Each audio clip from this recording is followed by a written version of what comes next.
When looking at children's movies from the past and children's movies I've watched in 2024, there's always this similar but not so similar format, this similar goal with as such not try to reach themes. For example, the themes being just be yourself, the traditional good versus evil, and the overall animalistic cast in the movies nowadays. And if you've watched Fantastic Mr. Fox, you're probably sitting there thinking, well, doesn't Fantastic Mr. Fox have all those also? Well, yes, but there's one thing Fantastic Mr. Fox has that other children's movies don't. Fantastic Mr. Fox has heart.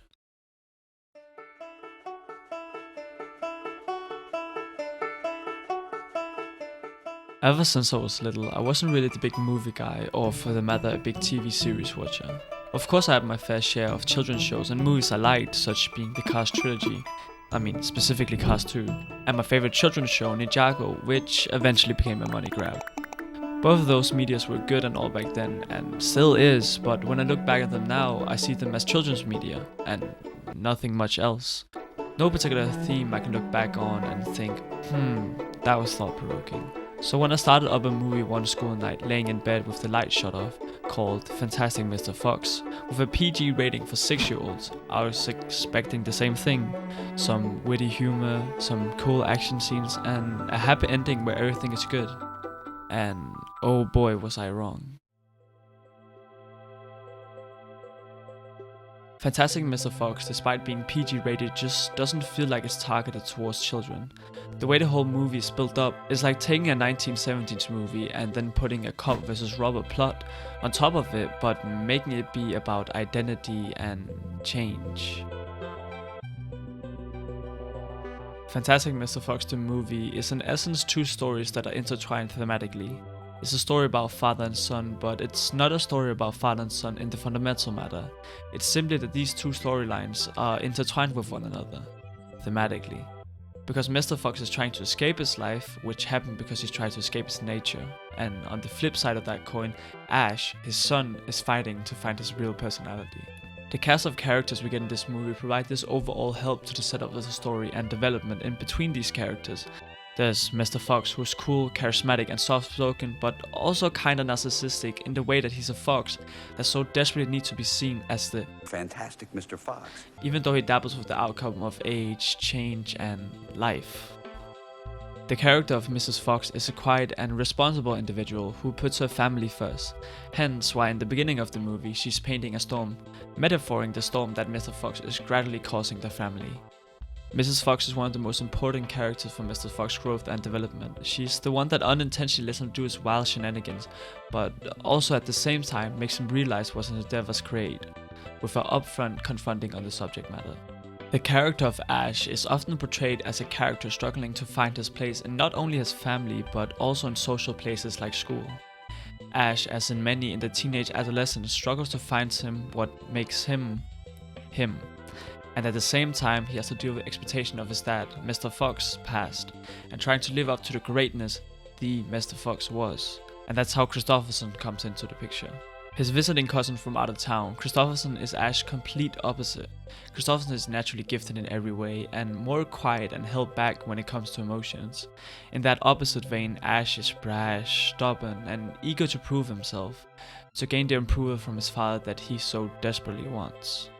These are the main characters of the story, and with additions of Kylie, Badger, Rat, Buggers, Buns, Beans, Coach Skip and Agnes, you pretty much know all the characters of the story. All these characters factor into the story one way or another, and generally all contribute to the development of the characters and the story's narrative. All of them have their own role and contribution to the plot in meaningful ways. To explain the position in the story a little, I'll try to explain all of them in like 3 sentences or less. Okay. Kylie serves as a comic relief at its core, but also indirectly helps Mr. Fox's realization of his actions by being his sidekick and helping him achieve his plan to steal from the town's factories, which also helps his development of this quote-unquote leader role in the movie. Badger acts as a foil to Mr. Fox, in which Mr. Fox is bold and sometimes reckless. Badger is more cautious and pragmatic. Badger is also one of the animals who is directly affected by the actions of the 3 farmers, expanding the conflict beyond just Mr. Fox's family, making it a community struggle. Rat serves as a minor antagonist within the farmer storage facility. His presence creates a moral and physical obstacle for Mr. Fox, And when the final battle between them occurs in the sewer, and eventually Mr. Fox wins, the ending sequence shows us Rat's loyalty to the farmers, despite being an animal himself, and foreshadows the idea that maybe not all animals are united in their cause, which adds complexity to the narrative by moral ambiguity. Would you have told me if I didn't kill you first? Never. The characters Bugs Bunce and Beans all serve as antagonists and are simply characterized by their excessive greed and gluttony. And in this film, humans act more like animals than the animals act like animals. Coach Gibbs' preference for Kristofferson over Ash and Wagbat because of his natural talent is what causes Ash to feel even more overshadowed and fuel his desire to prove himself, leading to the various actions he takes throughout the story, such as his attempt to try and steal Mr. Fox's tail back. And finally, Agnes. Agnes is like Coach Gibb in the sense that she's indirectly intensifying the sibling rivalry between Ash and Kristofferson, in the way that she's not looking at Ash in the pursuit of Kristofferson. This leading to Ash feeling even more overshadowed and helps his personal growth in the way that he learns to confront his insecurities and feelings of inadequacy.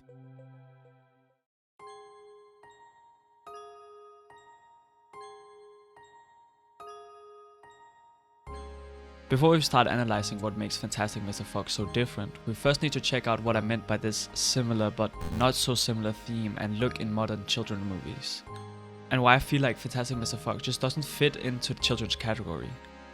If we search a list of the highest grossing animated films of the 2010s and pick a random number generator, 21, 4, and 43, which is Big Hero 6, The Incredibles 2, and The Secret Life of Pets 2.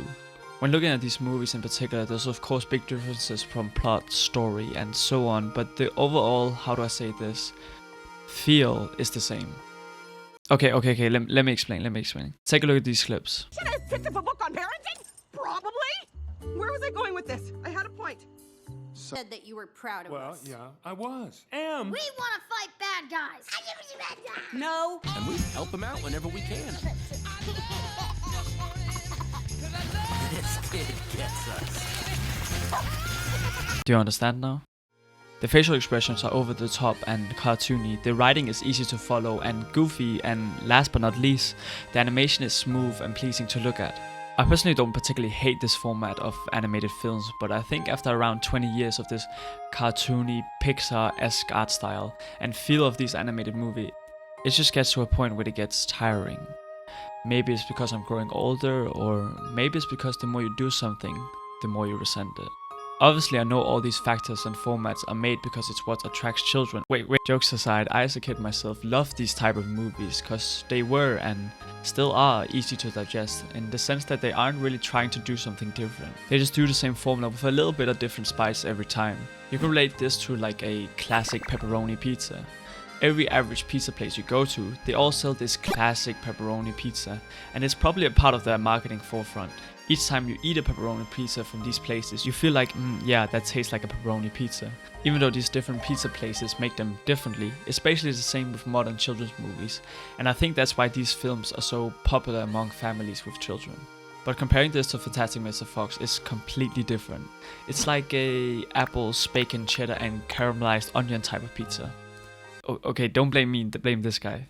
Fantastic Mr. Fox has monotone and crispy voice acting, realistic and calm facial expressions, and just, I don't know how to express this other than melancholy atmosphere. What I mean by that is that it doesn't matter what scene it is, it could be yelling, it could be explaining something, it could be anything really, it just always feels so ambiently calm. And I think that's why it shouldn't be categorized as a quote-unquote children's movie, and that's also probably why it failed miserably in the box office.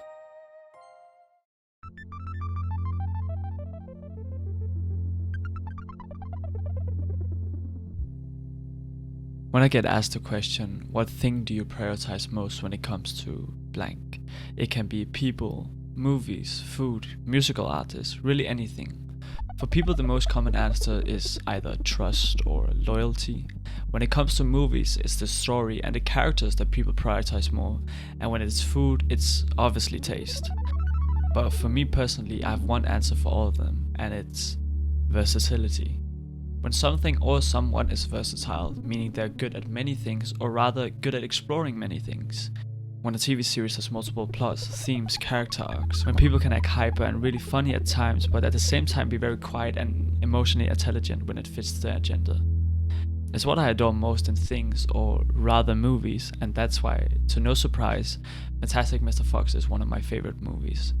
Fantastic Mr. Fox, despite being a children's movie, deals with so many heavy themes such as self-acceptance, morality, and the conflict between instinct and rationality, especially when it comes to animals. And the smooth character development that's all some way or another is always tied back to the main goal, Mr. Fox's acceptance. Whilst not only being aesthetically pleasing, hence the color palette and the quirky and wry humor that appears all over the movie. But despite that and this whole speech about the way Fantastic Mr. Fox handles these different aspects of great media and writing, it's not what makes it different. Or rather, I don't think I'm asking the right questions. It's not what makes me feel different. I didn't watch Fantastic Mr. Fox in a family or Thanksgiving related setting. Heck, I didn't even watch it when I was young. I was probably like 14 or 15, so I don't have any like nostalgic childhood memory, but that doesn't change the fact that I've watched it at least 5 times, and trust me, 5 times is a lot for me, because I don't particularly watch movies, and for that matter, the only reason I really watched Fantastic Mr. Fox is because somebody I knew recommended it to me. But why does it make me feel different then? I thought about this for a while and came up with different results at times, but my initial thought was because of its wry and quirky humor that occurs throughout the movie, and like the small like quirky things they do. Like the little whistle that Mr. Fox do as like a signature move, or the hand movements they do when they say like different. But nah, that wasn't it. My second thought was because of the characters and each of the personalities and the contrast to each other, but really I don't think that was it either. After a long time of thinking and speculating, I finally found out why Fantastic Mr. Fox makes me specifically feel different. And it's because Fantastic Mr. Fox makes me feel comfort. Fantastic Mr. Fox makes me feel at peace. Fantastic Mr. Fox makes me feel like the dozen of problems I sit all night thinking about, and like the small intricacies that happen in life is all gonna be okay. All the stress that gets boiled up over time in my head just vanishes when I press play. And I think that's why the movie makes me feel different. The movie feels so real and authentic. I feel like every character feels like someone I've known and something I've witnessed before. Every feeling and situation and characteristic I feel like I've seen before, or rather, I've seen it myself. To complement that with voice acting that sounds so melancholy and down to earth, and a color palette from my favorite season, autumn, and this beautiful soundtrack, it just feels so good. It just feels so nostalgic. And that nostalgia isn't even real nostalgia, it feels like I've lived another life as one of the characters in the movie, or as they call it, escapism.